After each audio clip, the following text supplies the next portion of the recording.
EMS TV के सभी दर्शकों को सनत जैन का सादर नमस्कार। आज हम बात करेंगे फिर से किसानों की और सरकार की। क्या किसान सरकार के ऊपर भारी पड़ सकते हैं? वर्तमान स्थिति को देखने के बाद यह कहा जा सकता है कि किसान राजनीति के मामले में सरकार के ऊपर भारी पड़ रहे हैं। सरकार की योजना थी कि किसी तरीके से इस आंदोलन को 1 महीने तक उलझा के रखा जाए, तब तक चुनाव की अधिसूचना जारी हो जाएगी और उस बहाने किसानों के आंदोलन को शांत किया जा सकेगा कि अब हम सरकार में आएंगे तो आपके लिए एमएसपी का कानून बना देंगे। लोकसभा का सत्र और राज्यसभा का सत्र हुआ, उसमें भी सरकार लेके नहीं आई थी और उसके पहले ही ये आंदोलन शुरू नहीं हुआ था किसान संगठनों का। तो सरकार ने उसकी पूरी व्यवस्था कर रखी थी कि जो भी किसान संगठन के पुराने नेता थे, इन सब ने जो डेट दी हुई थी वो बात की थी कि जब संसद खत्म हो जाए तब फिर हम अपना आंदोलन शुरू करेंगे। तो सरकार ने किसानों का समर्थन पाने के लिए जो पुराने संगठन के नेताओं के साथ एक अंदरूनी सौदा कर रखा होगा, उसकी कलई वो तब खुल गई जब पंजाब के किसान पंजाब से निकल के बाहर आए और हरियाणा में उन्हें रोक लिया गया।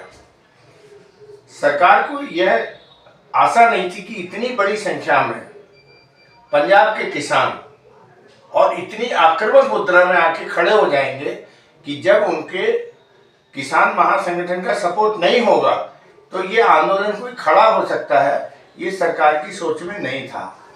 लेकिन पंजाब के किसानों ने बता दिया कि सरकार जो सोचती है उससे आगे वो भी सोचते हैं।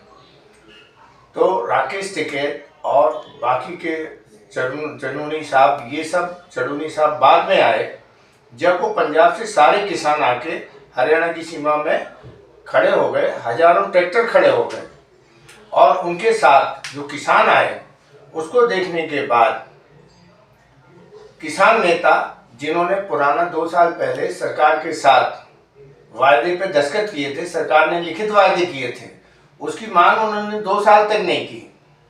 इस बात को पंजाब के किसान समझ गए थे कि हमारे किसान नेताओं का और सरकार के बीच में शायद कोई समझौता हो गया है, इसलिए वो आंदोलन को खड़ा नहीं होने दे रहे हैं। और इस बात से अलग होकर पंजाब के किसानों ने एक अलग राय पकड़ी।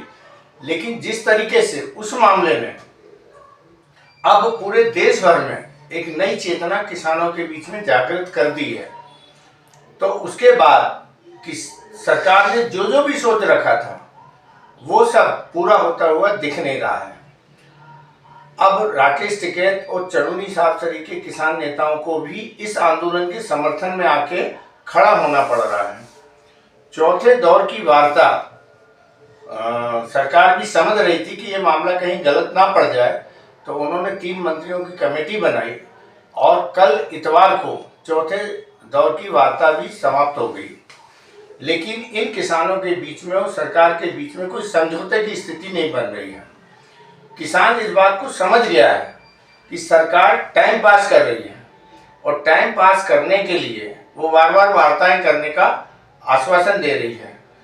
किसान संगठन भी सरकार को ये मौका नहीं देना चाहते हैं कि किसान अड़ियल है, वो सरकार की बात नहीं सुन रहे हैं, तो वो सारी बातों पे अपनी बात सुनाने में और उनकी सुनने में उन्होंने जितना समय देना था वो दे लिया।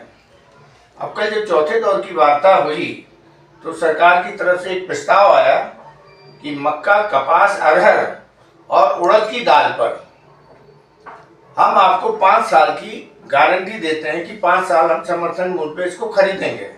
नेफेड और अन्य सहकारी समितियां जो हैं वो इसको जितनी भी होगी इस पर कोई बैन नहीं होगा। अब ये जो उत्पाद हैं ये सारे के सारे आयात हो रहे हैं अभी, और सरकार को महंगी कीमत पर विदेशों से आयात करना पड़ रहा है। उसके लिए 5 साल की एमएसपी की गारंटी देने की बात की है। किसानों ने सरकार की बात बड़े ध्यान से सुनी और ये कह के निकल आए कि अब हम अपने किसान संगठनों से बात करेंगे और फिर आपको जवाब देंगे। आज किसान संगठनों ने कह दिया है कि हमें सरकार का यह प्रस्ताव मंजूर नहीं है और वो दिल्ली जाने की मांग पे अड़े हुए हैं। और 22 तारीख को अब पूरा किसान मूवमेंट इस बीच में पिछले 10 दिनों में जैसे सरकार ने अपनी कोशिशें की वैसे ही किसान संगठनों ने भी की हैं। अब हरियाणा का, पंजाब का, उत्तर प्रदेश का, राजस्थान का और कुछ हिस्से में दिल्ली का, ये सब किसान इस 5-7 दिनों में मोबिलाइज हुआ है। किसान सारे देश भर के इसलिए भी भड़क गए कि जिस तरीके से ड्रोन से अश्रु गैस के गोले छोड़े गए, जो वहां पर छोड़े जाते सीमा पर, वो गोले किसानों के ऊपर छोड़े गए। जिस तरीके से सड़कों को जाम किया गया, उस पर कीले बिछा दिए गए, बड़े बड़ी दीवारें बना दी गई और अवरोध पैदा कर दिए गए, तो उससे किसानों को लग रहा है कि यह सरकार किसानों को कुछ समझती नहीं है और देशद्रोही और इस तरीके से सोशल मीडिया के जरिए या गोदी मीडिया के जरिए कि ये किसान और आम जनता के बीच लड़ाने की जो कोशिश सरकार कर रही है कि यदि हमें एसपी में फसल खरीदना पड़ी तो देश के लोगों का बड़ा नुकसान होगा और सरकार के पास पैसे नहीं होंगे और किसान अवैधानिक मांग कर रहे हैं। इसको लेकर एक जो माहौल बनाया गया था उससे किसान भड़क गए हैं। अब किसान दिल्ली जाने के लिए आमादा हैं। किसान एक ऐसा शख्स होता है जो 365 दिन ठंड, गर्मी और बरसात में अपने फसल उत्पादन को लेकर कड़ी मेहनत करता है और उसे अपनी मेहनत पर और अपने काम पर भरोसा होता है। तो अब जो किसान हैं वो केंद्र सरकार के खिलाफ एकजुट होकर खड़े हो रहे हैं, खड़े हो गए हैं। निश्चित रूप से वो दिल्ली जाएंगे और दिल्ली जाने के दौरान झड़प भी होगी और इसमें कोई ऐसी घटना भी हो सकती है जो नहीं होनी चाहिए। बहरहाल सरकार इस बात को नहीं सोच रही कि औद्योगिक उत्पादन से ज़्यादा भारत में खाद्यान्न उत्पादन के क्षेत्र में यदि ध्यान दिया जाए तो भारत की अर्थव्यवस्था पूरी दुनिया के देशों में सबसे आगे हो सकती है। एमएसपी का मतलब ये है कि किसान ये कह रहे हैं कि हर फसल का आप लागत मूल्य तय कर दें कि इस फसल को उत्पादित करने में कितना खर्च किसान का होता है और उसका गारंटी कानून बना दें कि उससे कम में वो चीज़ें ना बिकें। तो जो भी उद्योगपति आज जैसे सारा सामान रिटेल यहाँ स्टोर में बड़े बड़े माल बना दिए यहाँ पे बिकता है, अंबानी भी बेच रहे हैं, अडानी भी बेच रहे हैं, सबने बड़े बड़े माल डी मार्ट ये वो सब खोल के रखे।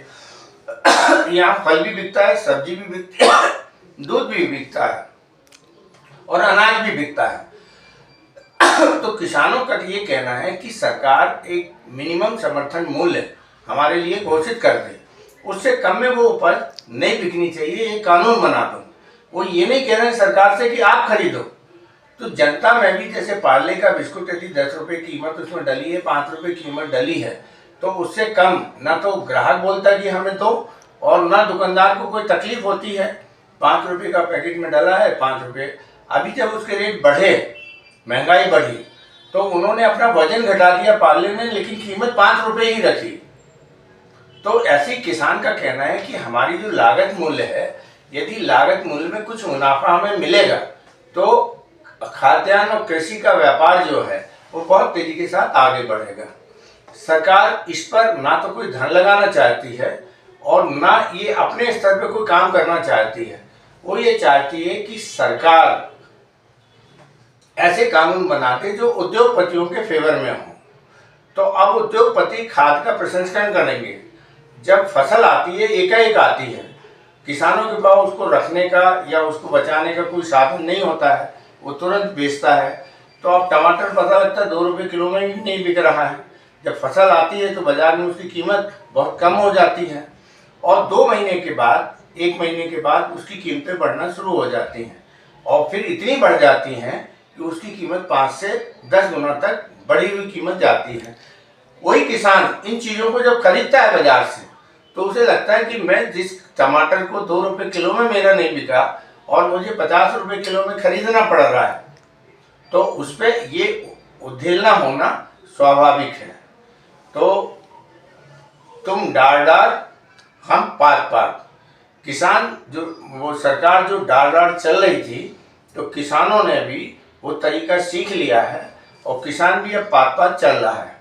तो जहाँ सरकार ने पिछले 10-12 दिनों में ये सब अपने बंदिशें बनाई कि किसान किसी तरीके से दिल्ली में ना आ पाए, इसी 10 दिनों में किसान संगठनों ने भी पूरे देश भर के किसानों को जागृत किया है और इस मूवमेंट में आर और पार की लड़ाई बना दिया है। आगे लोकसभा चुनाव है, सरकार की प्राथमिकता है कि या तो वो किसानों का आंदोलन समाप्त करे, उनकी बात को माने। किसान ये तक कहने लगे हैं कि आप अध्यादेश लाके एमएसपी का कानून लागू करो, उसके बिना हम उठने वाले नहीं है। उन्होंने 2 टूक आज कह दिया कि आप कानून जब बनाना तब बनाना, अभी आप अध्यादेश लाके कानून लागू करें और जो अगली सरकार आएगी वो कानून बनाएगी, लेकिन अध्यादेश तो इसी सरकार को लाने के लिए वो अड़ गए हैं। इससे कम में किसान मानने के लिए तैयार नहीं है और जो किसान संगठन पहले सरकार के फेवर में कुछ काम करते हुए दिख रहे थे, अब उन्हें भी किसानों के गुस्से का सामना करना पड़ रहा है, तो वो भी खुलकर अब सरकार के विरोध में सामने आके खड़े हो गए। इससे स्थितियां सरकार के लिए अनुकूल नहीं रही हैं। लोकसभा चुनाव को दृष्टिगत रखते हुए सरकार के लिए ये बड़ी मुसीबत बन गई है, ना वो इस तरफ जा पा रही ना उस तरफ जा पा रही है। और इसमें एक और नई बात सामने आई है कि अब पूंजीपतियों के खिलाफ एक बड़ा आंदोलन शुरू हो गया है।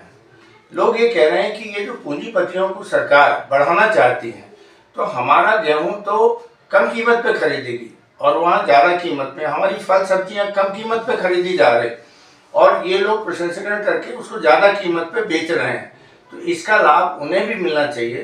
तो एक पूंजीपतियों के खिलाफ भी एक माहौल देश में बनना शुरू हो गया है।